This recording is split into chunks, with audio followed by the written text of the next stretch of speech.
Hello दोस्तों, स्वागत है आपका आपके अपने चैनल दी एग्ज़ाम हेल्पर में। तो दोस्तों, मैं अभी हूँ एसएससी की ऑफिशियल वेबसाइट पर, जैसा कि आप देख सकते हैं यहाँ पर। ठीक है, तो एसएससी की तरफ से एक मेजर अपडेट्स निकाला गया है, जो कि एसएससी सीजीएल के लिए निकाला गया है। क्या कुछ अपडेट्स हैं उसमें आपको जानना बेहद ज़रूरी है।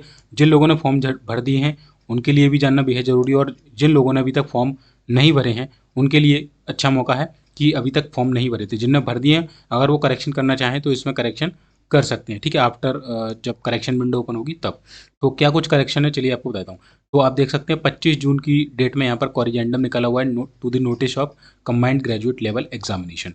ये मैंने डाउनलोड करके रखा है, आप भी इसकी वेबसाइट से आके देख सकते हैं। तो क्या कॉरिजेंडम है वो कुछ इस प्रकार है। ठीक है, और ये इसका जो ऑफिशियल नोटिस है वो यहाँ पर आपको दिख रहा होगा। तो चलिए कॉरिजेंडम को हम वन बाय वन यहाँ पर डिस्कस कर लेते हैं। तो देखिए, मैं यहाँ पर इसको बड़ा कर देता हूँ आपके लिए।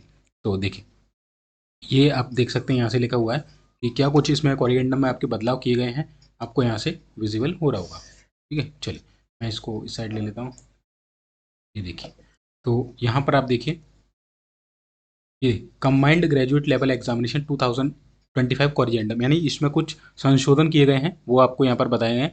तो यहाँ से देख सकते हैं आप कि इनका कहना है कि इनके द्वारा जो है नंबर HQ करके ये फाइल से कैंडिडेट में refer to the notice of the combined graduate level examination 2025 dated 9 यानी 9 जून को इनके द्वारा जो एसएससी सीजीएल है उसका यहाँ पर नोटिफिकेशन आउट किया गया था। और अब जाके यानी कि लगभग जब फॉर्म की लास्ट डेट करीब आ रही है, जो कि है 4 जुलाई, उस समय इनको आके यहाँ पर होश आता है कि कुछ कुछ हमको अपडेट करने हैं। तो क्या क्या अपडेट इन्होंने दी हैं, देखिए। सबसे पहला इन्होंने अपडेट दिया है पैरा। यहाँ पर पैरा लिखा हुआ है सीरियल नंबर 8 और पैरा 2.1। यानी कि जब आप नोटिफिकेशन में जाएंगे, देखिए इस तरीके से मैं आपको दिखा देता हूँ। देखिए, इस तरीके से आप नोटिफिकेशन में जाएंगे और पेज नंबर जो पैरा 2.1 है उसमें देखेंगे। देखिए, ये रहा आपका पैरा 2.1, ये वाला पैरा 2 हो गया और इसका 2.1। तो इसमें इन्होंने क्या बोला है कि नेम ऑफ द, देखिए यहाँ से मैं इसको डील करता हूँ। Name of the post inspector of income tax, ministry या department, office cadre, CBDT classification of post group C. यानी कि पहले जो था ये ग्रुप सी था, और इसको अब पढ़ा जाएगा कैसे, ग्रुप बी की पोस्ट में। ठीक है, यानी कि ये जो वैकेंसी थी आपकी इनकम टैक्स इंस्पेक्टर की, देखिए ये वाली income tax of inspector of income tax, तो पहले central board of direct taxes के अंदर थी, अभी वही है। बट पहले ग्रुप सी की पोस्ट थी। अब इसे जो आपका GST इंस्पेक्टर है, यानी सेंट्रल एक्साइज इंस्पेक्टर, जो ग्रुप बी में है, तो अब उसे एज अ ग्रुप बी पढ़ा जाएगा, ना कि ग्रुप सी। ठीक है, तो एक ये मेजर चेंजेस किए गए।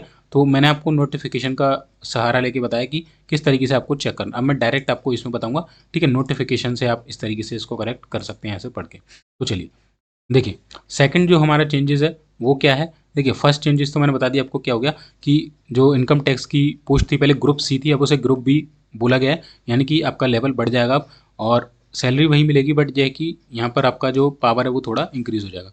अब देखिए, इसमें serial number 2 of table below para 12.1 में यहाँ पर कुछ सिटीज़ दी गई थी कि कौन कौन सी सिटीज़ हैं। ठीक है, तो यहाँ पर पोर्ट ब्लेयर जो सिटी थी उसको यहाँ से रिमूव कर दिया गया, बाकी सिटी जो है एज इट इज़ रखी गई है। ठीक है, एग्जामिनेशन सेंटर वाली जो सिटी थी उसकी बात की जा रही है।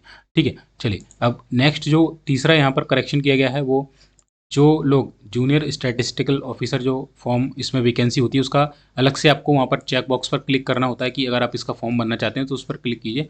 तो उसमें पहले जो था कि bachelor degree in any subject with statistics as one of the subject from a recognised university और इंस्टीट्यूट, यानी आपने बैचलर डिग्री किसी भी सब्जेक्ट से की हो, उसमें आपका स्टैटिक्स का एक सब्जेक्ट होना चाहिए था। ये जो है पहले मैंडेटरी था। The candidate should have study the subject of statistics at degree level in part 1, part 2 and part 3, or in all the 6 semester of 3 year degree course and not simply a paper in any part of the degree of 6 semester at degree। ठीक है, तो ये था आपका कि आपको वो statics वाला आपके सभी सब्जेक्ट में सेमेस्टर में होना चाहिए था। बट अभी क्या बोल रहे हैं कि बैचलर डिग्री इन स्टैटिस्टिक्स में अगर आपने कर रखा है, या मैथमेटिक्स से या इकोनॉमिक्स से और डेमोग्राफी और पॉपुलेशन स्टडी और ऑपरेशन रिसर्च और इंफॉर्मेशन टेक्नोलॉजी और कंप्यूटर एप्लीकेशन और डाटा साइंस और artificial intelligence from a recognised university और रिकॉग्नाइज्ड इंस्टीट्यूट, यानी कि ये सारी डिग्री वाले अब इसका फॉर्म अप्लाई कर सकते हैं। तो जिन लोगों ने इस पर टिक नहीं किया था कि उनके पास स्टैटिक सब्जेक्ट नहीं था, तो अब अगर उन वो भरना चाहते हैं जूनियर स्टैटिस्टिकल ऑफिसर वाली जो पोस्ट है, उसके लिए अब आपके पास अगर इन डिग्रियों में से कोई एक है, तो आप वहाँ पर जब करेक्शन विंडो ओपन होगी तो वहाँ पर आप चेकबॉक्स कर सकते हैं। अगला जो यहाँ पर चेंजेस है कि एक पोस्ट है जिसका नाम है सेक्शन हेड। पहले इसको क्लासीफाइड किया गया था ग्रुप बी में लेवल 7 में, यानी कि 4600 ग्रेड पे में, ठीक है।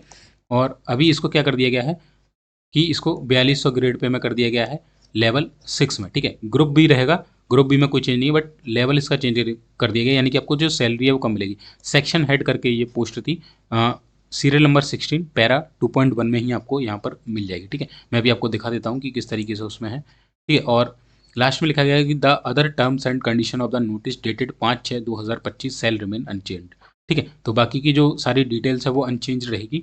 और ये वाली जो मैं आपको वैकेंसी दिखा रहा था कि कौन सी वो वैकेंसी, चलिए मैं दिखाता हूँ, सेक्शन हेड की, वो भी आपकी किस में आती है, directorate general of foreign trade में आती है, जो कि ग्रुप बी थी, अब इसे ग्रुप सी, और जो पहले ये लेवल 7 था इसमें, ठीक है, अब इसको किस में, इसको ग्रुप बी तो रखा गया है, बट इसको लेवल 6 में डाल दिया गया, ठीक है। किस में डाल दिया गया, लेवल 6 में डाल दिया गया। ओके, तो ये मेजर चेंजेस थे। अब दोस्तों एसएससी में कितनी वैकेंसी हैं इस साल और किस किस डिपार्टमेंट में कितनी है, वो आरटीआई माध्यम से पता चला है। तो चलिए मैं आपको यहाँ पर बता देता हूँ कि किस सेक्शन में, किस डिपार्टमेंट में कितनी कितनी यहाँ पर वैकेंसी निकली हुई, ठीक है। चलिए देखिए, मैं आपको बताऊँ कि आरटीआई रिप्लाई के अकॉर्डिंग, आरटीआई लगा गया था, उसके रिप्लाई आया है कि जो वैकेंसी हैं, ठीक है, एसएससी सीजीएल 2025 में, वो पोस्ट वाइज कौन कौन सी, यानी कि कितनी पोस्ट की कितनी वैकेंसी यहाँ पर निकली हुई है, वो यहाँ पर जो है बताया गया था। तो देखिए आपको दिखा दूँ। सबसे पहले तो बात कर लेते हैं कि जो ऑफिस सुपरिटेंडेंट है, कौन है, ऑफिस सुपरिटेंडेंट, ठीक है। तो इसकी जो वैकेंसी है वो यहाँ पर निकली हुई है 6753, जो कि सबसे ज़्यादा है। और ये आपका जो डिपार्टमेंट रहेगा वो इनकम टैक्स डिपार्टमेंट रहने वाला है, ठीक है। इनकम टैक्स डिपार्टमेंट में ये वैकेंसी निकली है। सेकंड नंबर पर जो वैकेंसी निकली है दैट इज जीएसटी इंस्पेक्टर, जो कि जीएसटी आपका डिपार्टमेंट हो जाएगा, ठीक है। जीएसटी इंस्पेक्टर की है, जो इसकी वैकेंसी है वो है आपकी 1306। कितनी है, 1306। इसके बाद बात कर लें कि इनकम टैक्स जो इंस्पेक्टर है, यानी कि इंस्पेक्टर ऑफ इनकम टैक्स, तो इसकी जो कितनी वैकेंसी निकली है, तो इसकी वैकेंसी है 389। ये सारा देख सकते हैं आप, ये जो टैक्सेस से रिलेटेड डिपार्टमेंट है, यानी कि है ना, जितने भी टैक्स होते हैं, चाहे वो डायरेक्ट टैक्स हो चाहे इनडायरेक्ट, उस डिपार्टमेंट में ये सारी पोस्ट है। इसके बाद टैक्स असिस्टेंट देख लो, टैक्स असिस्टेंट की भी यहाँ पर भरमार है। टैक्स असिस्टेंट की जो पोस्ट है वो है 1249, क्योंकि दो होते हैं, डायरेक्ट टैक्स और इनडायरेक्ट टैक्स, तो दोनों को मिलाकर है 771, ठीक है। इसके बाद बात कर लेते हैं, ये पाँचवीं है प्रिवेंटिव ऑफिसर, जो कि आपका कोस्टल एरियाज़ में लगते हैं, जितने भी हमारे कोस्टल जो स्टेट्स हैं वहाँ पर, ठीक है, प्रिवेंटिव ऑफिसर, ठीक है, प्रिवेंटिव ऑफिसर। तो इसकी जो वैकेंसी है वो 353 रिपोर्ट यहाँ पर की गई है। इसके बाद बात करें कि इसके बाद और कौन सी वैकेंसी हैं जो कि रिपोर्ट की गई हैं, तो वो भी मैं आपको यहाँ पर बता देता हूँ। देखिए कि और कौन सी वैकेंसी जो है रिपोर्ट की गई है। चलिए, तो यहाँ से देखेंगे कि एक पोस्ट और आती है आपकी, जो है आपकी एग्जामिनर, ठीक है, एग्जामिनर। तो उसकी यहाँ पर वैकेंसी पोस्ट की गई है 137, ठीक है। और इसके बाद जो है एग्जीक्यूटिव असिस्टेंट, एग्जीक्यूटिव, इसको मैं बड़ा कर लेता हूँ, एक सेकंड रुकिए। देखिए एग्जीक्यूटिव असिस्टेंट, तो इसकी जो पोस्ट है वो है आपकी 183। तो कुल मिला के इतनी जो वैकेंसी हैं आरटीआई रिप्लाई के माध्यम से पता चला है किस किस पोस्ट के लिए कितनी वैकेंसी अभी तक रिपोर्ट की गई है। तो ये कुछ वैकेंसी हैं जो कि आपकी अभी रिपोर्ट की गई थी लगभग, ठीक है। तो ये देख सकते हैं आप कि जितनी भी मतलब जो यूनिफॉर्म वाली पोस्ट हैं वो लगभग यहाँ पर आपको देखने को मिली, जीएसटी इंस्पेक्टर ऑफ टैक्स, ठीक है। बाकी प्रिवेंटिव ऑफिसर है, जितनी भी मोस्ट पॉपुलर जो जॉब्स हैं वो यहाँ पर आपको देखने को मिलेंगी आरटीआई रिप्लाई के माध्यम से। तो काफ़ी अच्छी वैकेंसी है। सबसे ज़्यादा जो वैकेंसी है वो ऑफिस सुपरिटेंडेंट के जो डिपार्टमेंट है उसमें निकली है, जो कि आपका इनकम टैक्स डिपार्टमेंट के अंतर्गत आता है। तो ये कुछ अपडेट थी। एसएससी का फॉर्म जिन्होंने भरा है तो वो आप इसका करेक्शन करके ये देख लेगा। और ये आरटीआई का जो रिप्लाई है वो मैंने आपको यहाँ पर बता दिया। तो चलिए इतना ही रखते हैं इस वीडियो में, बाकी इसी तरह की और अपडेट्स के लिए चैनल को सब्सक्राइब कर लीजिएगा। मिलते हैं फिर नेक्स्ट वीडियो में, तब तक के लिए जय हिंद, जय भारत।